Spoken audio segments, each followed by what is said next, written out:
So we're going to do some stitches. Here's my 6-stranded thread. I've got some embroidery scissors, but any scissors will do. I've got a needle with enough of an eye, a big enough eye to let the thread through. I've got a needle threader. I've got my fabric that I'm going to stitch onto, and I've got an embroidery hoop. So if you've never used an embroidery hoop before, it comes like this. You have to undo the screw at the top so the middle comes out.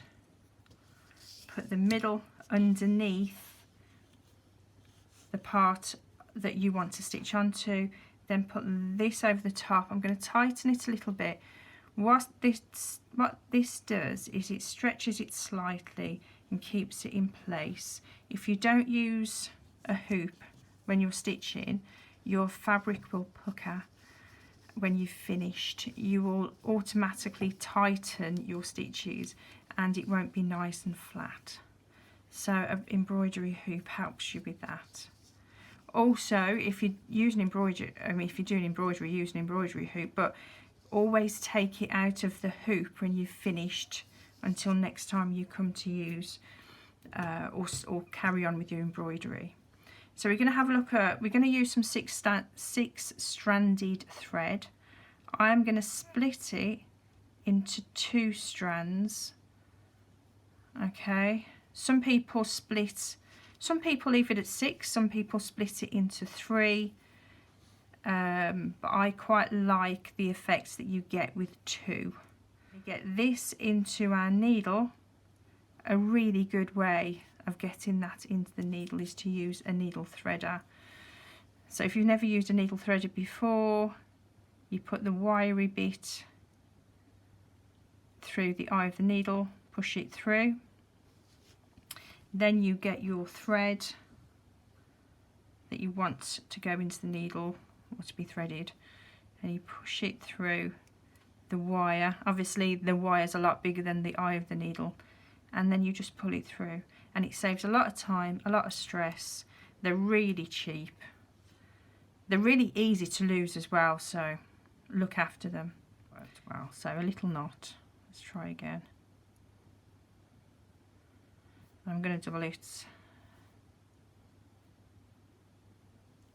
There we go, that's a bit quicker. Right, we're going to use, for the cushion cover, I'm going to use split stitch, couch stitch, seed stitch and satin stitch.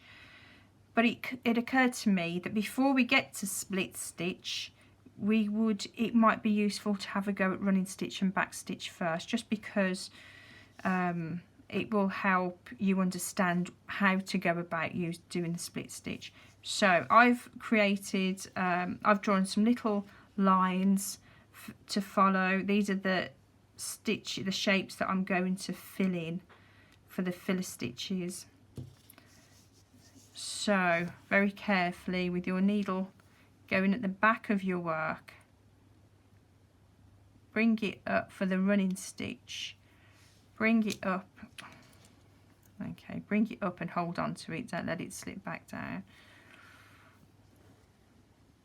Okay, right, for the running stitch, it literally is, you're coming up and then you're going down and you're following the line that you've drawn, if you've drawn a line. Okay, it's nice if you want to keep it quite even. If you want to start off small and get wider, but try and make it look controlled. Okay, so you're literally coming up from the bottom, pulling your thread out, and then going down from the top.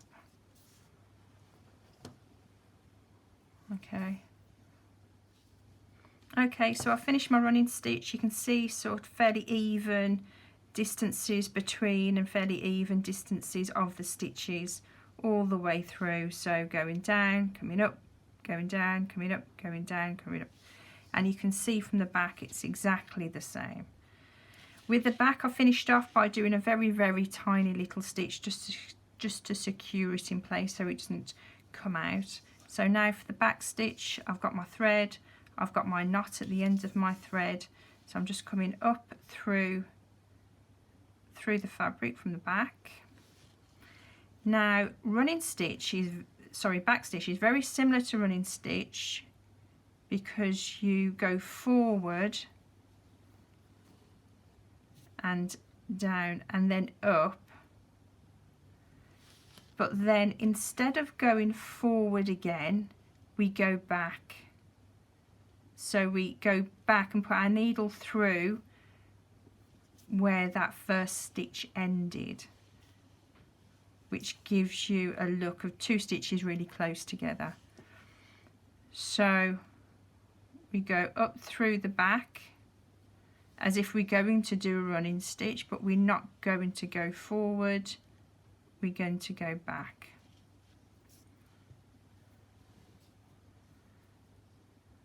So up from the back of the fabric as if we're going to do a running stitch, but we're going to go back. And I'm going to carry on and I'll show you what it looks like at the end. Okay, so as you can see, I've finished the line of the back stitch. It's very similar to the running stitch, apart from all those gaps are filled in with the back stitch. Right, so I've got a nice little knot in my cotton, in my thread. I'm going to start the split stitch. Now this is one of the stitches we're going to be using, or I'm going to be using for the cushion cover. So again, you start like running stitch and you start like back stitch, because you make a stitch and you go forward along the line and you go back instead of forward, but you go through. Instead of putting your needle there as if you're doing back stitch, you move it back a bit further. And remember I told you I was using a two-stranded cotton, two-stranded thread. You split that cotton down the middle. Okay, so you have that stitch going through the first stitch, not only in the middle of the length of the stitch, but also in between the two threads. Okay, so it's important that when you get to this stage that you practice, you know how to control your needle and you know how to handle it properly, because the split stitch is a little bit more complicated. Okay, so you go up from the bottom and back through the center of the previous stitch, up through the bottom, back through the center of the previous stitch. It makes for a little bit more of a decorative stitch than the back stitch. Okay, so I've finished the split stitch line, and I'm hoping that you can see that it's sort of flatter to the fabric. Right, so we're going to have a look at couch stitch first. Now couch stitch is the only stitch that we're going to be looking at where you require two different threads. So I'm using two different colours here. So I've put this orange in already, put my little knot at the back, and I need to hold it or keep it in place, because what we're going to do with this stitch is we're going to make very, very tiny little what would you call, like securing little stitches. So if you can see your line, we're gonna put the first stitch a little bit along the line. We've got our knot in it. We're going to put our main stitch over a little bit, and we're going to go through not the same hole that the stitch came up, but very close to it. So when we pull that stitch down, it secures the top stitch. Okay, now this stitch is really effective if you have different colours but also different textures. So we're going to go up through the fabric moving that the orange thread away, up through the fabric. We're going to put the orange thread in place where we want it to go, and we're going to go down over the other side of the thread so it kind of traps it in a little stitch that goes across. Okay, move the thread across so you can see the line again. We want to try and keep the same sort of distance. Couch stitch is a little bit time consuming, it's a little bit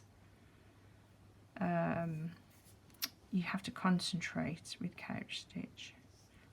My thread's got tangled a little bit. Okay, pull it over, go over the top of the thread, very close to the stitch you came, and go down through the fabric. Okay, so as you can see, I've finished the couch stitch, and you can see the orange that runs all the way through and the green that goes over the top. The only time the orange goes through the fabric is at the start and the end, when you just sort of finish off. Okay, so we've had a look at the line stitches. Now we're going to have a look at the stitches to fill shapes. So first of all, the seed stitch. So I've got a knot in my embroidery thread, and I'm gonna, from the bottom, because you always want the knot at the back, I'm gonna go through the fabric, and it's very much like running stitch because it is little stitches, but it doesn't run in a straight line. Imagine that you're sort of doing little steps all over the place instead of running straight forward. So that's what we're going to do with the seed stitch. They're quite random stitches, and they're going to look as if they're just scattered all over the surface of the fabric, and you're trying to make those stitches as similar size and evenly spread, but in all different directions. Right, there you can see that I've completed all the little seed stitches in there, so that's filled that area. You can see my outline around the edge, but it looked really good with sort of couch stitch around the edge, or split stitch, or back stitch, maybe not running stitch. But yeah, fills an area. Now we're going to look at satin stitch, which gives you a completely different kind of look. So I've started this end, I put my knot in the thread, and it's gone to the back. I'm just going to turn it upside down actually. Right, so with satin stitch, it's long, well, it's stitches that sit on top of each other, or not on top, but really close together, as close as you can possibly get them, so it looks like almost like a solid piece of fabric. And it's always useful to have the outline of your shape, and you might need to go back sometimes. So again, it's like running stitch. You go up through the fabric and then down through the other side, or wherever you need to be going, whatever stitch you're using. With satin stitch, it's quite important to try and keep the stitches parallel. So if you feel as though that might be a little bit difficult for you, you can put like little guiding lines all the way through.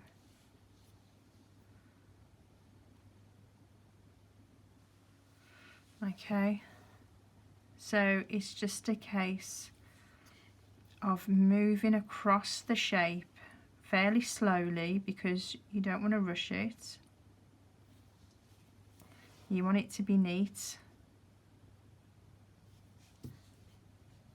You don't want to see the fabric underneath either.